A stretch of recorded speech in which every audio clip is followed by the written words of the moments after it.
The numbers didn't make sense. I blinked hard, refreshed the page, and stared at my phone screen again. Where there should have been $20,073, every penny I'd saved over 2 years for my daughter's surgery, there was just $12.45. My name is June, and in that moment my whole world started to crack. "Mum," Willow called from the living room, "can I have some juice?" "Just a minute, baby." My voice somehow stayed steady while my hands shook. I dialed the bank's fraud department, pacing our small kitchen. The representative's voice was sympathetic but firm. "The withdrawals were authorised, ma'am. They matched the signature card on file. The transactions were made in person at our downtown branch by Hadley Elliott. She's listed as a joint account holder." My mother, of course. I ended the call and drove straight to my parents' house, my heart pounding harder with each mile. Their cars sat in the driveway, Dad's ancient Buick, Mum's shiny new SUV. The front door was unlocked. "Oh, June!" Mum looked up from her iPad, perfectly coiffed as always. "I was just about to call you. Did you see the pictures Hallie posted from Venice? The gondola ride looked absolutely magical." Venice. Hallie.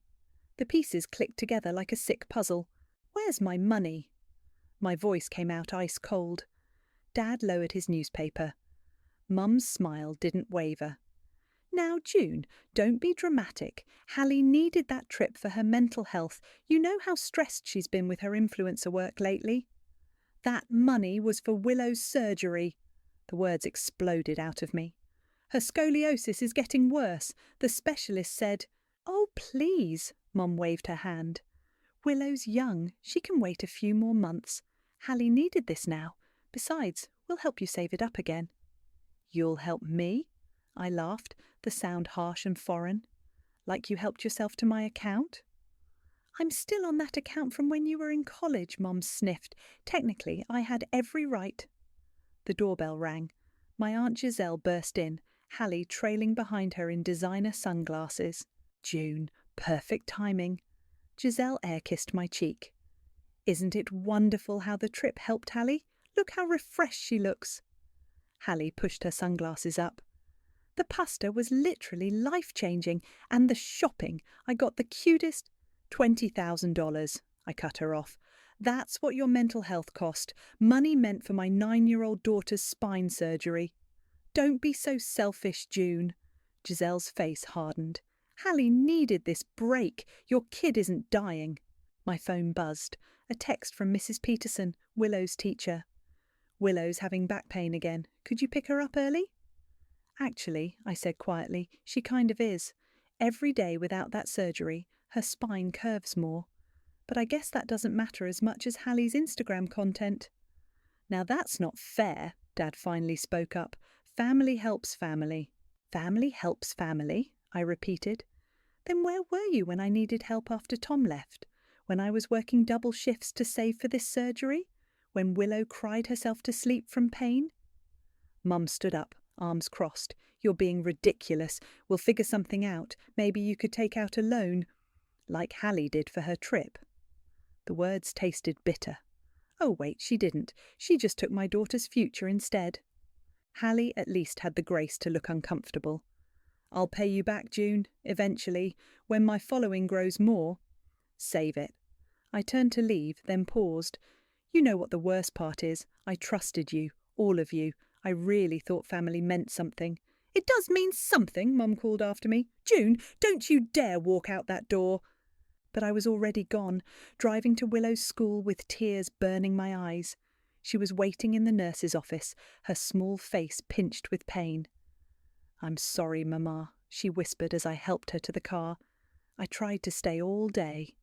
"Don't apologise, baby." I kissed her forehead. "None of this is your fault."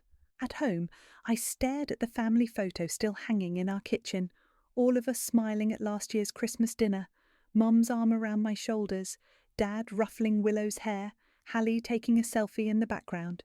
The glass cracked satisfyingly when I yanked it off the wall. Looking at the spiderweb pattern spreading across our smiling faces, I made a decision. They wanted to play games with my daughter's future? Fine. Game on. "You need to eat something," Evelyn said, pushing a sandwich across the break room table. 2 weeks had passed since the money disappeared, and I'd barely slept. I'm not hungry. I stared at my phone, scrolling through Hallie's latest Instagram posts.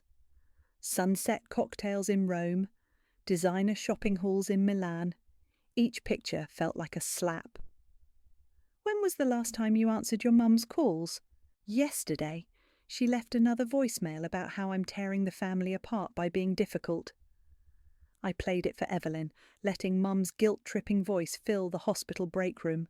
June, sweetie, this silent treatment is childish. Your father's blood pressure is up because of the stress. Is that what you want? Call me back. We need to discuss Hallie's situation. Evelyn rolled her eyes. Her situation? The one where she stole your kid's surgery money for a luxury vacation? Apparently she maxed out 3 credit cards in Italy. I took a bitter bite of the sandwich. Now Mum wants me to help figure out the payments. The audacity of these people. Evelyn leaned forward. Remember last Christmas when they guilted you into watching Hallie's dog while she went to Aspen? And the dog destroyed my couch, but Hallie refused to pay for it because she was going through a rough time with her ex.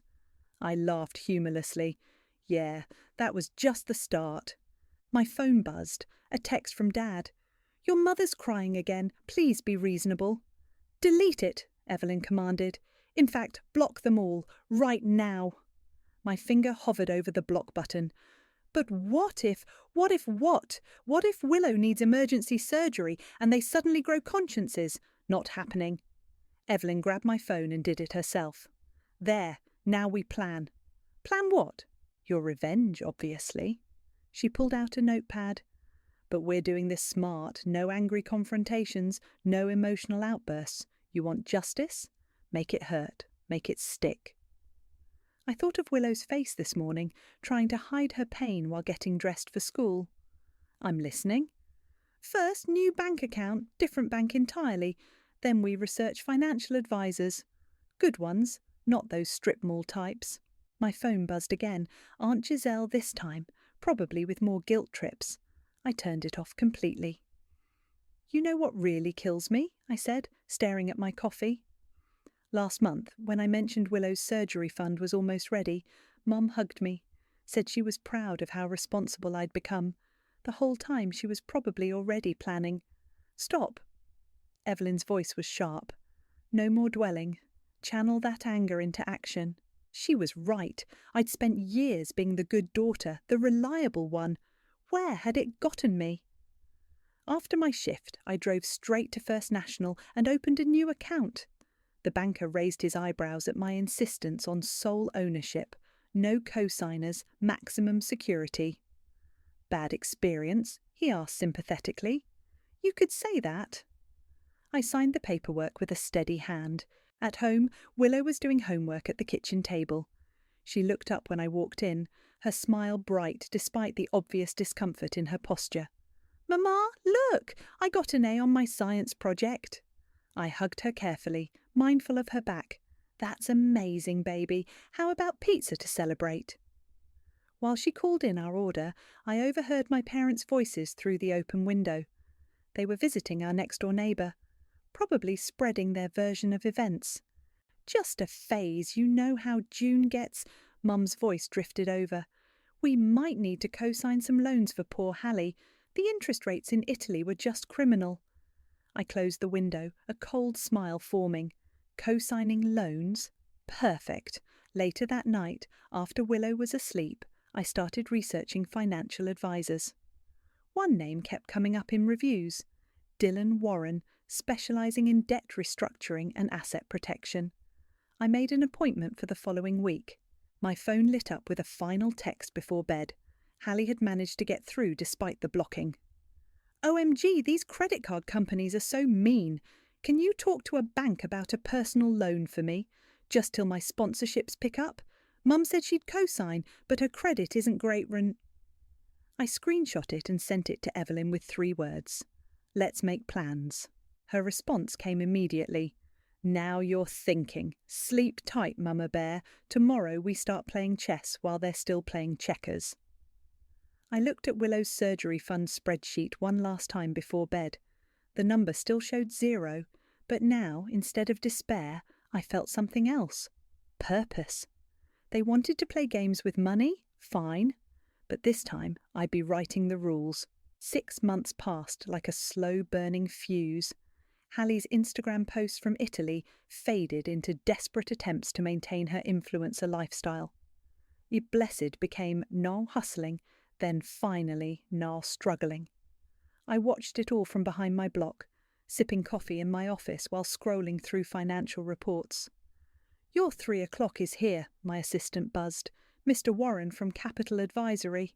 Dylan walked in, briefcase in hand, looking exactly like the kind of financial advisor who knew how to bend rules without breaking them. "June," he nodded, settling into the chair across from me. "I've got some interesting information about those debt packages we discussed." I closed my office door. "Tell me." "Your cousin's credit card debt has been sold twice already. The latest holder is getting desperate to offload it." He pulled out several documents. "And here's where it gets good. Your parents co-signed 3 separate loans for her in the past 4 months. How much total? With interest and penalties?" He whistled. "Just over 48,000. More than double what they'd stolen from Willow's surgery fund." I allowed myself a small smile. "The best part," Dylan continued, "there's a private debt auction next quarter.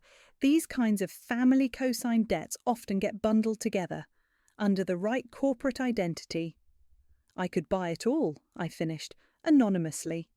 "Exactly." He leaned forward. "But we'd need to move fast, set up an LLC, establish the right paper trail. It's not cheap." "Money isn't the issue anymore." I pulled up my investment account. I've been preparing for this. My phone buzzed, a text from Evelyn. "Hallie just posted about moving back in with her parents. The spiral begins." "How long to set up the LLC?" I asked Dylan. 2 weeks if we expedite everything, but June." He hesitated. "Are you sure about this? Going after family debt, it gets messy." I pulled up a photo on my phone. Willow at physical therapy yesterday, tears in her eyes as she tried to stretch her increasingly curved spine. They stopped being family the moment they chose a vacation over her surgery. Dylan nodded slowly.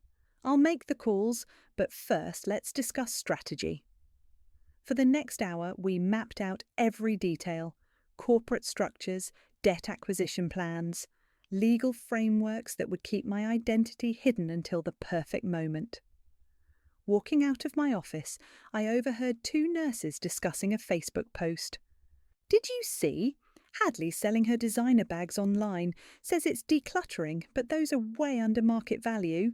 I smiled. The spiral was affecting them all now. That evening, I met Evelyn for dinner. She'd been tracking my family's social media through her accounts. "Your mum's getting desperate," she reported, showing me screenshots. "She's trying to refinance their house, 3rd attempt this month." "They won't qualify," I said, "not with their current debt-to-income ratio." "Look who's talking like a financial expert now." Evelyn raised her glass. "To Karma, she's a patient bitch, but she delivers." My phone lit up, a number I didn't recognise. I almost declined until I saw the voicemail. "June, it's Dad. Had to use my work phone since you blocked us. Please, we need to talk. The bank is, well, things are getting complicated. Call me back, please." "Delete it," Evelyn advised. Instead, I saved it. Evidence of their desperation might come in handy later. At home, Willow was already asleep. I stood in her doorway, watching her breathe. The specialist had said her curve was progressing faster than expected. We needed that surgery soon. My laptop chimed. An email from Dylan. "LLC paperwork ready for review. Also, interesting development. Hallie's trying to consolidate her debt. Banks aren't biting. She's getting desperate enough to consider private lenders." Perfect. Desperate people make mistakes. Desperate people take whatever lifeline they're thrown without reading the fine print. I replied, "Move forward with everything, whatever it costs." Another text came through, Aunt Giselle this time, from a new number. "Your mother's having anxiety attacks over this mess. Hope you're happy with yourself." I was. For the first time in months, I really was. Opening my safe, I pulled out the folder labelled Project Karma. Printouts of bank statements, loan documents, social media posts, proving exactly how my daughter's surgery money had been spent. Every receipt, every transaction, every Instagram story showing Hallie living it up in Italy while Willow suffered. Soon, very soon, they'd all learn an expensive lesson about consequences. My phone buzzed one final time. Dylan. Debt auction date confirmed, ready to become their worst nightmare. I typed back 2 words. Start bidding. Coastal Recovery Solutions, LLC. I read the name on the incorporation papers. Sounds appropriately threatening. That's the idea. Dylan spread more documents across his desk. Everything's structured to maintain your anonymity until you choose to reveal yourself. The debt purchases will be completely legal and binding. I signed where indicated, each signature bringing me closer to justice. And the auction? Next week, I've already registered our interest in 3 specific debt packages. He pulled up a spreadsheet. 2 linked to Hallie, 1 to your parents directly. Total face value just over $48,000. And we can get it for how much? Given the default risk, probably 30 cents on the dollar, maybe less. He leaned back. They're desperate to offload these debts. No one wants to chase family co-signed loans. My phone buzzed. Evelyn sending screenshots of Mum's latest Facebook posts. Praying for guidance during these difficult times. Family is everything. If family is everything, I muttered, why did they steal from their granddaughter? Dylan cleared his throat.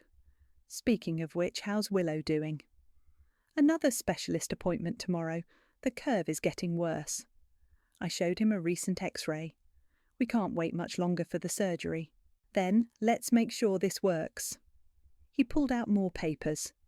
Here's the collection strategy once we own the debt. Everything by the book, but aggressive. Property liens, wage garnishment, the works. I signed the last document. When do we start? The moment the auction closes. He checked his watch. Which reminds me, your mask is ready.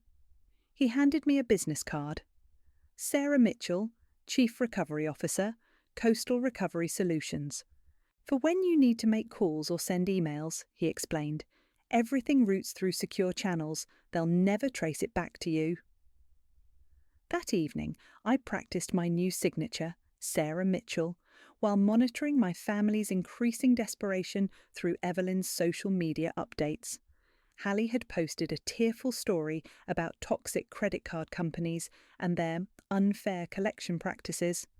Mum was selling more designer items online, each listing more desperate than the last. My phone rang. Dylan. Just got word they're moving the auction up tomorrow morning. My heart raced. Why?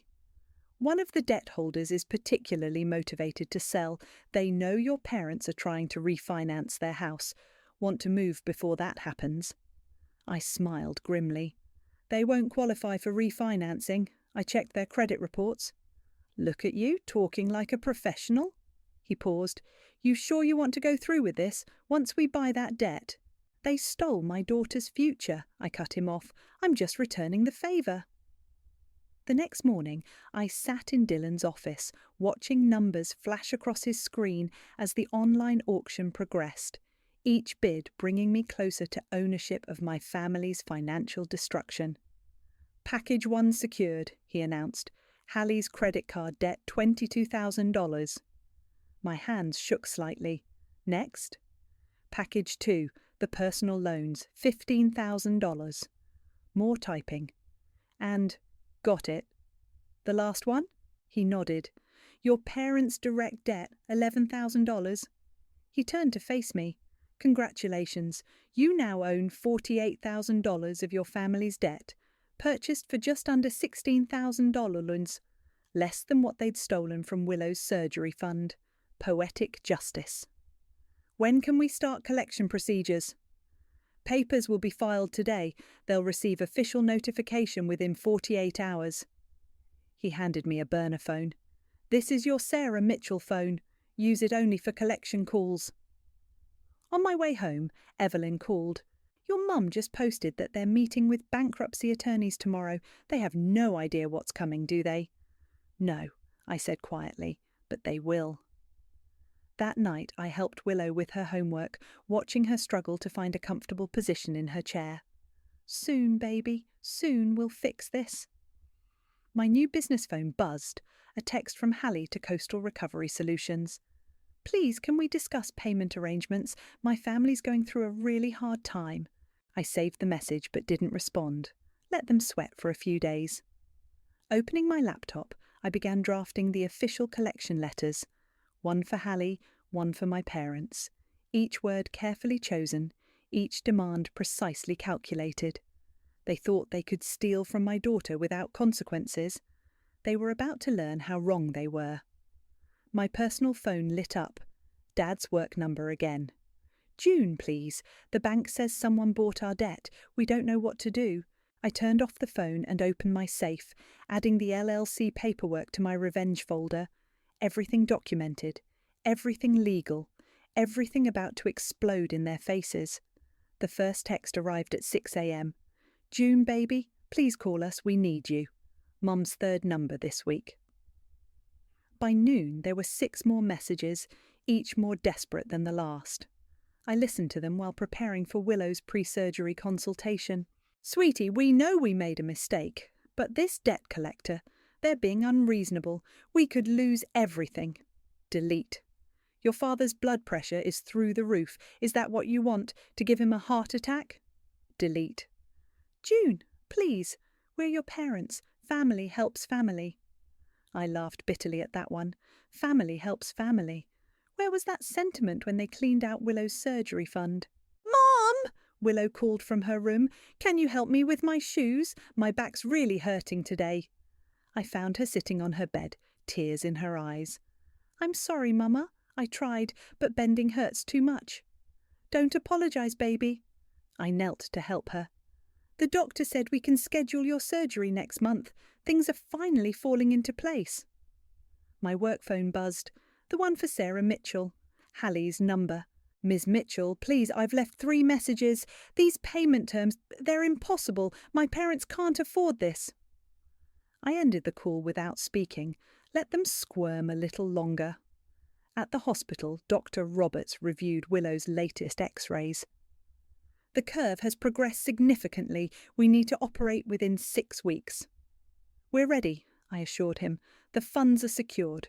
Walking out, I spotted my parents in the hospital lobby. Mum's eyes were red. Dad looked 10 years older than the last time I'd seen him. June! Mum rushed over. Thank God, we've been trying to reach you. I stepped back. I'm with Willow. We have appointments. Please, Dad's voice cracked.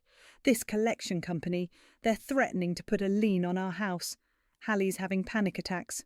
We need your help. Like I needed your help when you stole my daughter's surgery money. Mum grabbed my arm. We said we were sorry. What more do you want? Sorry doesn't fix Willow's spine. I pulled away. Sorry doesn't pay for her surgery. We'll make it right, Dad pleaded. We just need time. Maybe you could talk to this collection company, explain the situation. I almost laughed. If they only knew. Mama? Willow appeared behind me. My back really hurts. Can we go home? Mum reached for her. Oh, sweetie, Grandma's missed you so much. I stepped between them. Don't. You lost the right to call yourself her grandmother when you chose Hallie's vacation over her health. My phone buzzed again. Aunt Giselle this time. How dare you ignore your mother's calls? Hallie's had to move back home. She's devastated. We're all suffering. I showed them the message. Suffering? You want to talk about suffering? Ask Willow how it feels to cry herself to sleep because her back hurts too much to lie down. Ask her what it's like watching her cousins play while she sits on the sidelines. We get it, Mum sobbed. We made a terrible mistake, but this debt collector, they're demanding immediate payment or they'll seize assets, everything we own. Maybe Hallie can sell her Italian designer bags, I suggested coldly, or post about it on Instagram. Blessed, right? Dad's face crumpled. June, please, we're desperate. Desperate enough to steal from a child's surgery fund? Willow tugged my sleeve. Mama, can we go, please? I nodded, leading her away. Behind us, Mum called out, "We'll make it up to you, somehow." In the car, Willow was quiet for a long time. Finally, she asked, "Are Grandma and Grandpa in trouble?" "They made bad choices," I said carefully. "Now they're facing the consequences." My work phone lit up with a new message from Hallie. "Ms. Mitchell, I'm begging you. My whole family is falling apart. We'll do anything. Can you P-Lals talk too, Mum? They say someone bought our debt and is threatening assets." I turned the phone off and looked at Willow in the rearview mirror. She was trying to find a comfortable position, her face pinched with pain. "Soon, baby, soon this will all be worth it." That evening, another text from Mum. "The debt collector's lawyer is coming tomorrow. Please help us. We're your family." I opened my laptop and began typing an email as Sarah Mitchell, outlining final payment terms. No more extensions, no more pleading. They wanted to play the family card? Fine. Time to show them exactly what family loyalty looks like when it cuts both ways. "The letters are ready," Dylan said, sliding the envelopes across his desk. "Once these go out, there's no turning back." I picked up the first one, addressed to my parents. Inside, the terms were crystal clear: pay in full within 30 days or face immediate asset seizure. "Send them." He nodded, then checked his watch.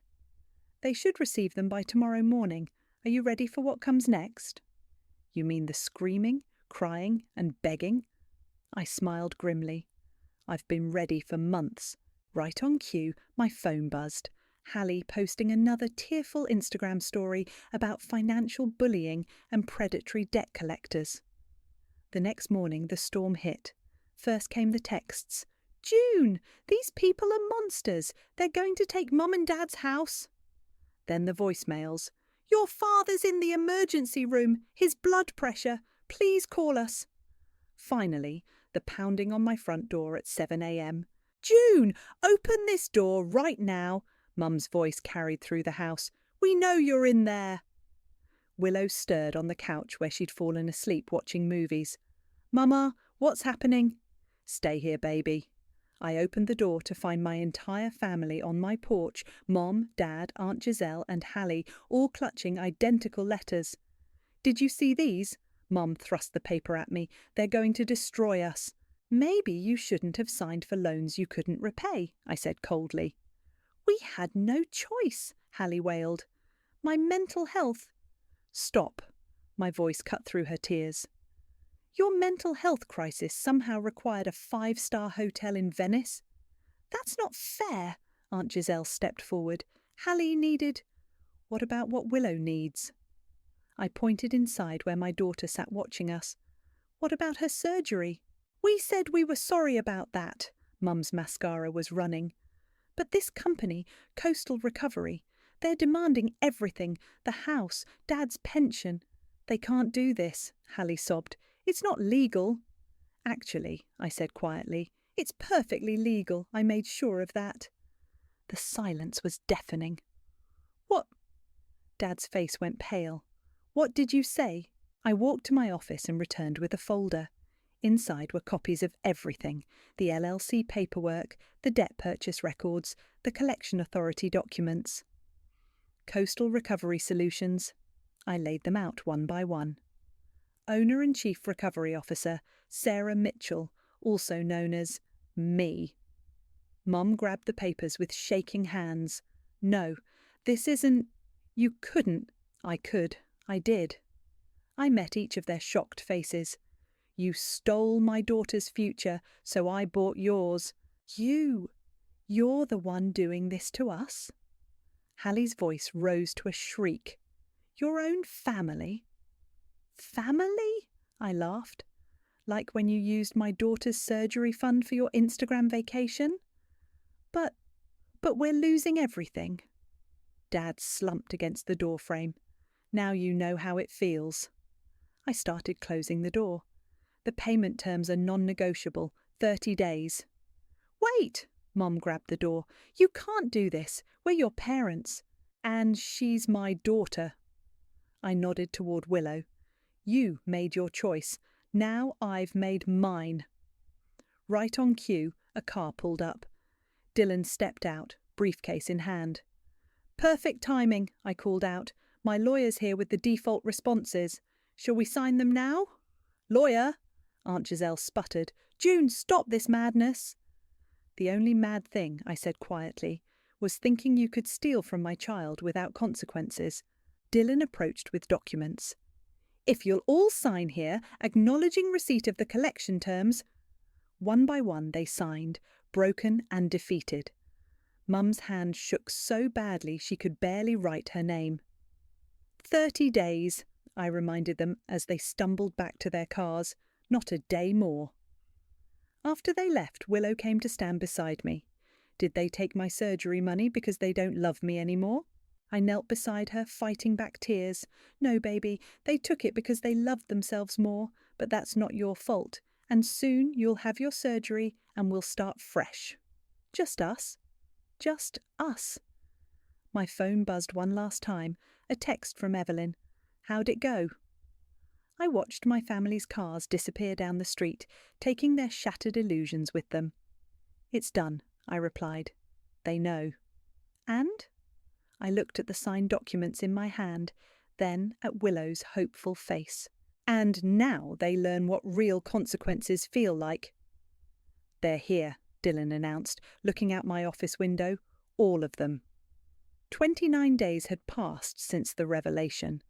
Now, on the eve of the deadline, my family had arrived for one final attempt at mercy. Let them in. They filed into my office like defeated soldiers. Mom clutching her designer handbag, Dad leaning heavily on his cane, Aunt Giselle trying to maintain her dignity, and Hallie hiding behind oversized sunglasses. "Well?" I kept my voice professional, detached. "You requested this meeting." "We've sold everything we could," Mum began, her voice trembling. "The cars, my jewellery, most of our furniture. And we're still short." Dad placed a cheque on my desk. "This is everything we have. Please, June. The house. It's all we have left." I picked up the cheque without looking at it. The terms were clear: full payment or asset seizure. "You can't do this," Hallie burst out. "I had to move back home. My followers are dropping like crazy because I can't post new content." "Interesting." I opened my laptop. "Speaking of content, let's review some of yours." I turned the screen around, showing them Hallie's Instagram posts from Italy. Each one time-stamped, each purchase documented.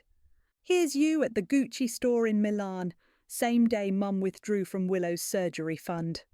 Click. "Here's your 5-star hotel suite. That was the second withdrawal." Click. "Oh, and my personal favourite, you drinking champagne on a yacht, captioned, 'Living my best life while taking care of my mental health.'"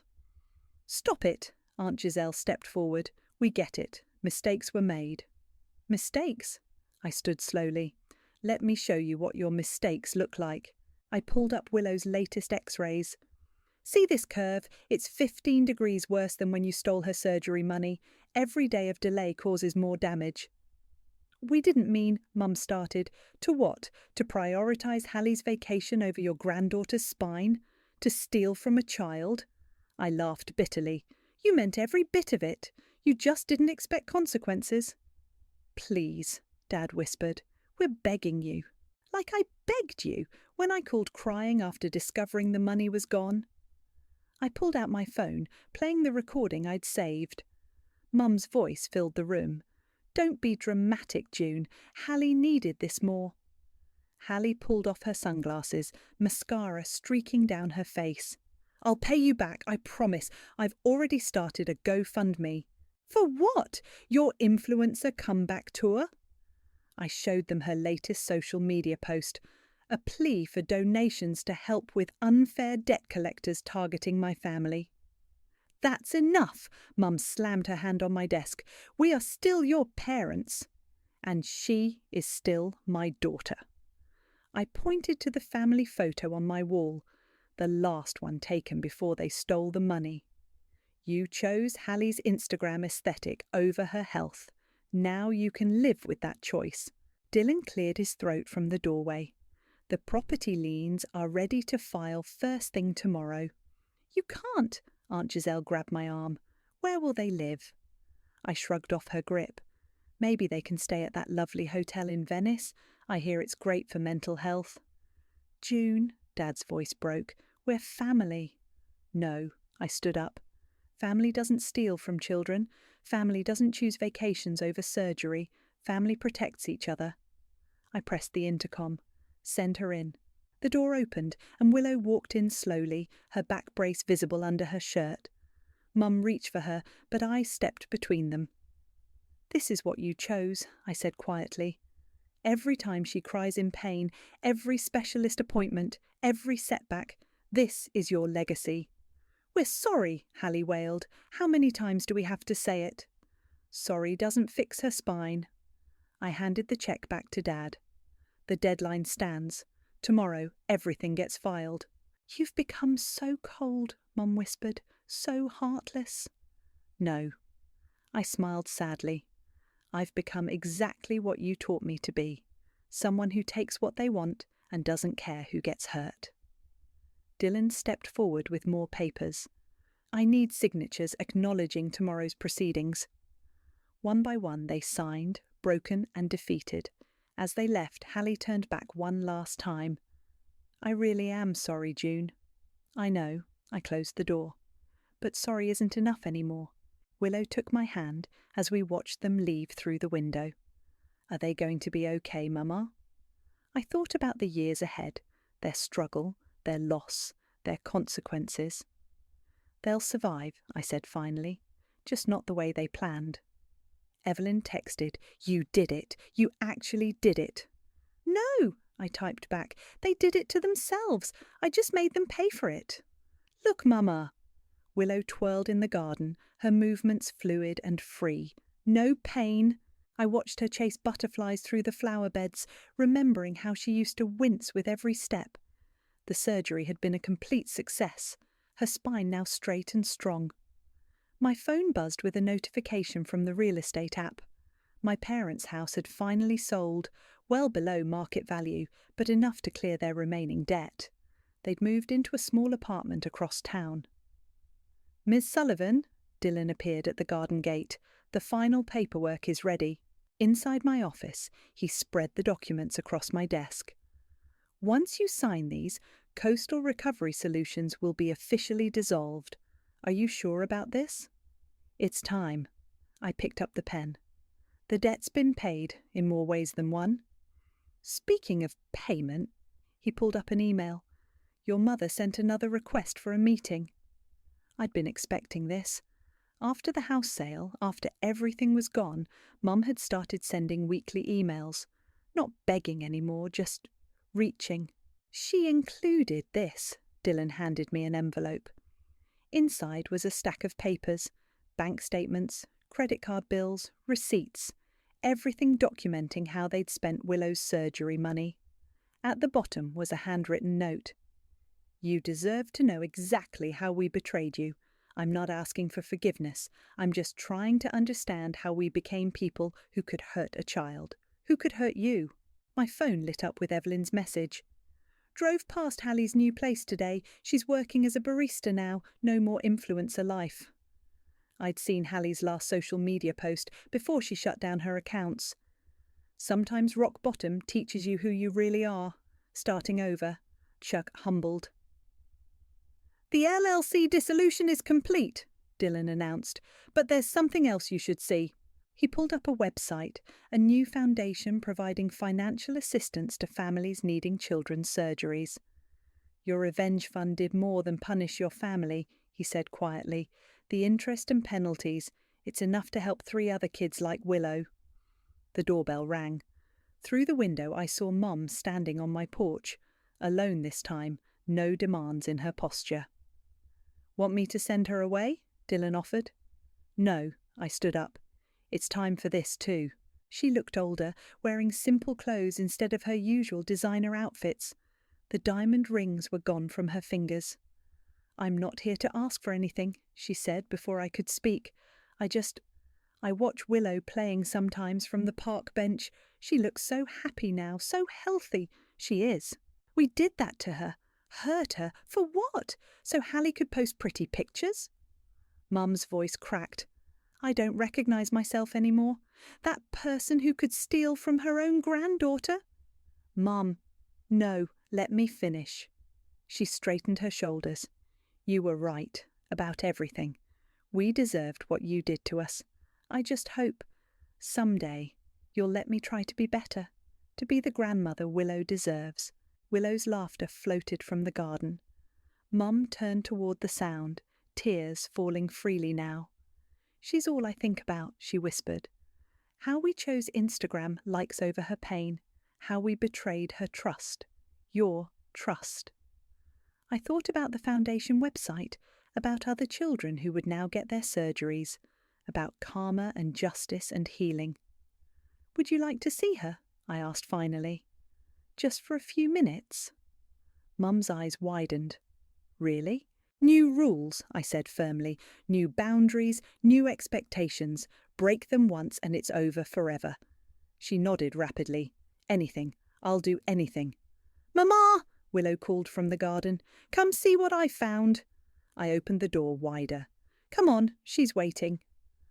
As we walked to the garden, I thought about revenge and redemption, about how victory tastes different than you expect, how sometimes the biggest win isn't in destroying your enemies, but in making them face who they've become. My phone buzzed one last time. Dylan. Foundation website just went live.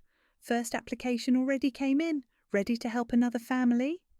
I watched Mum approach Willow carefully, tentatively, like someone who knows they have to earn back every inch of trust they destroyed. Yes, I typed back, it's time to build something new from all this wreckage. Willow held up a butterfly, her spine straight and strong, her smile bright enough to light up the darkest corners of our past. Sometimes the best revenge isn't about making others suffer. Sometimes it's about making sure their suffering means something more than just pain.